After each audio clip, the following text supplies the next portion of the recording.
Nesta aula, vamos utilizar o Python para resolver as equações de estado de um sistema dinâmico. Como exemplo, utilizaremos esse sistema de segunda ordem, onde a entrada do sistema, ou função forçante, é o degrau unitário.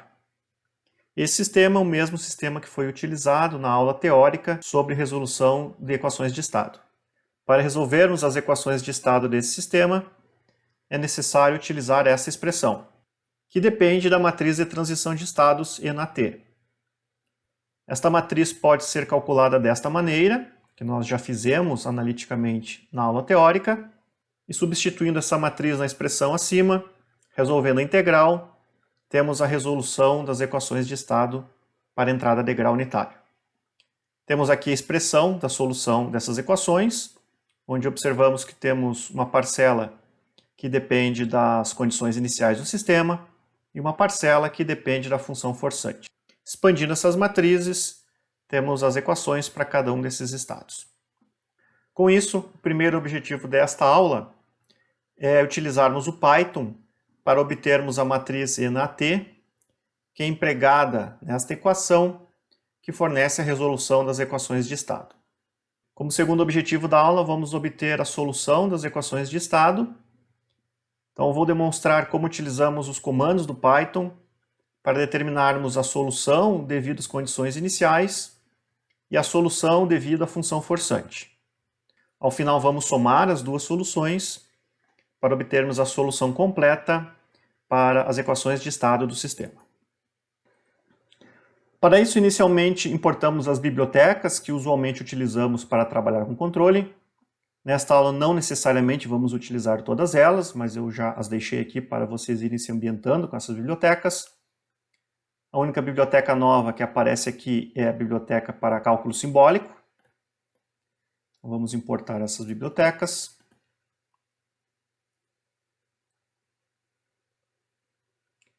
Inicialmente, eu vou calcular a matriz de transição de estados, ENAT. Aqui eu defino inicialmente a matriz A de maneira simbólica. Defino duas outras variáveis simbólicas, as variáveis S e T.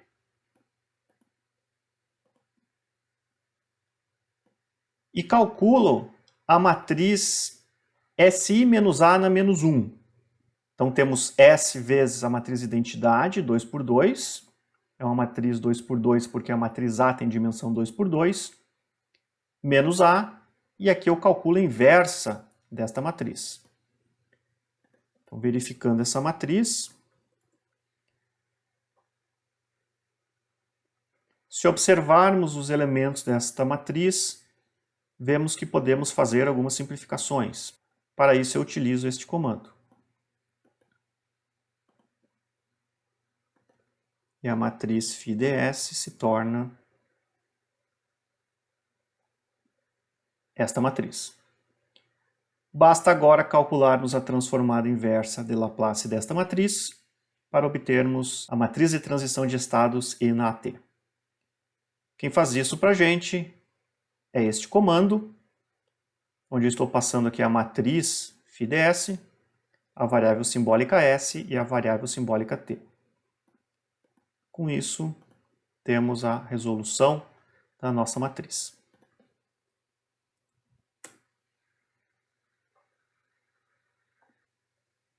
Obtemos, portanto, a mesma matriz que calculamos analiticamente na aula teórica, porém apareceu aqui um θ de t. Esta função é a função Heaviside, que é um degrau unitário, que informa que essa expressão é válida para t maior ou igual a zero. Se solicitarmos a exibição desta variável φ, ela vai aparecer de outra forma, onde a função θ de t é expressa aqui como a função Heaviside. Outra maneira mais simples de calcularmos essa matriz é utilizarmos a função exponencial. Então aqui temos a exponencial de A vezes t.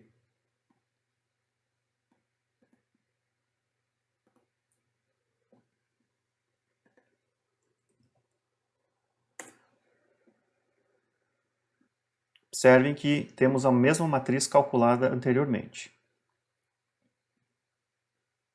Aqui só uma segunda exibição. Nessa segunda exibição ele exibe de maneira mais textual. Na sequência, vamos calcular a solução das equações de estado. Então, o objetivo é verificarmos o comportamento dos estados x1 e x2 de T do sistema. Vou definir o sistema com as matrizes A, B, C e D. Então, definir o sistema em espaço de estados. E agora eu vou definir as condições iniciais desse sistema. Então, o estado x1 tem condição inicial 1, o estado x2 condição inicial menos 1.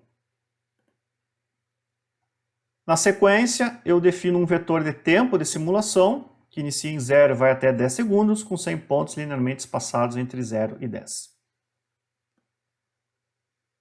Lembrem que a solução da equação de estados tem duas parcelas, uma que se deve à função forçante e outra que se deve às condições iniciais.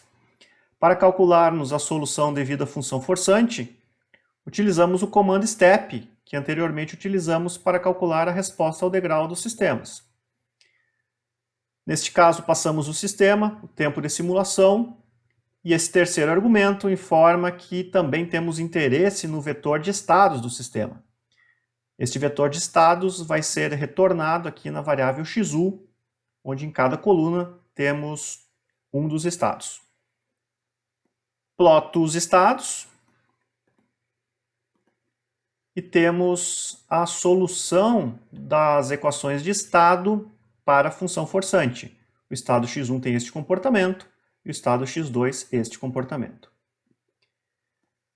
Para calcularmos a solução devido às condições iniciais, utilizamos o comando initial, onde passamos o sistema, o vetor de tempo de simulação, as condições iniciais, e também passo esse quarto argumento, dizendo que eu também tenho interesse, neste caso, no vetor de estados do sistema, que também vai ser retornado aqui na variável x0, onde cada coluna corresponde a um estado do sistema.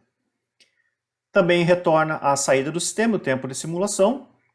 É importante que utilizemos os mesmos tempos de simulação, porque na sequência nós vamos ter que somar essas respostas. Aqui eu ploto os estados do sistema, ou seja, a resposta devido às condições iniciais.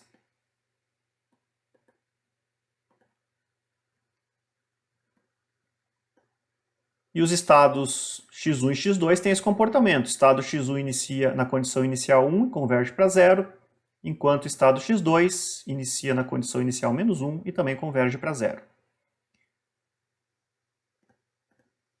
A resposta completa do sistema é a soma dessas duas respostas, da resposta devido à função forçante e da resposta devido às condições iniciais. Observe que eu utilizei o mesmo vetor de tempo nessas duas soluções, porque para obtermos a resposta completa eu preciso somar essas soluções. E eu preciso somar exatamente os mesmos instantes de tempo que calculamos aqui essas respostas. Caso contrário, a resposta completa vai estar errada. Então aqui eu somo a resposta devido à função forçante com a resposta devido às condições iniciais e exibo a solução completa dos estados. O estado x1 inicia em 1 e converge para 0,5, e o estado x2 inicia em menos 1 e converge para 0. Com isso concluímos essa aula de uso de Python para obtermos a solução das equações de estado. Espero que tenha sido útil para todos e até um próximo encontro.